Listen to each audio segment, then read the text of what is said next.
पण आता तरी राज्यातला दुष्काळ नागरिकांचा जीव घ्यायला लागलेला आहे। दुष्काळी परिस्थिती, नापिकी या सगळ्या स्थितीमध्ये आपल्या बहिणीचं लग्न कसं करायचं या चिंतेनं एका तरुणाचा हृदयविकारानं मृत्यू झाला। बघूया बीडच्या केज तालुक्यामधली ही शोकांतिका।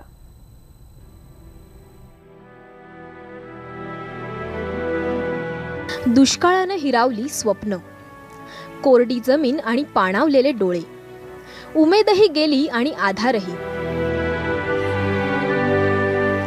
केज तालुक्यातली सुनीता भोजने, BA झालेली तरुण मुलगी, लग्न करून सुखी संसाराची स्वप्न पाहणारी, पण दुष्काळानं तिच्या डोळ्यातली स्वप्न हिरावून घेतलीत। कारण 5 बहिणींचा आणि आई वडिलांचा आधार असलेला त्यांचा एकुलता एक भाऊ अशोक हृदयविकाराच्या झटक्यानं गेला।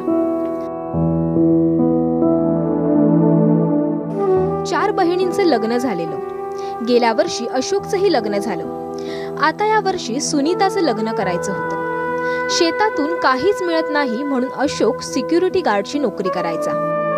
5 जणी आहेत ना, आणि तो एकटाच होता, त्यामुळे बाबा खूप थकलेले होते आणि यावेळेस दुष्काळ होता म्हणून पाहुण्यांना पण सांगितलं होतं पुढच्या वर्षी म्हणजे करूया लग्न वगैरे।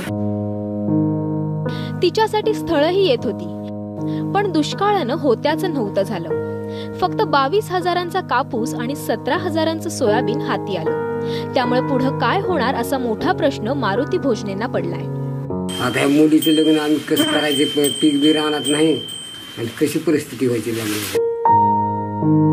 बहिणीचं चांगलं लग्न करायचं असं अशोक नेहमीच म्हणायचा, पण घर बांधलं त्याचं कर्ज आणि शेतात काहीच पिकलं नाही याचं सततचं टेन्शन त्याला होतं।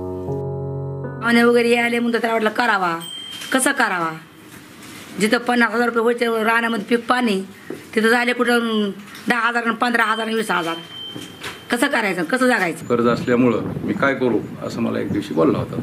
टेन्शन घेतलं का? बिलकुल टेन्शन। दुष्काळामुळे बळीराजांच्या कुटुंबाची वाताहत होती।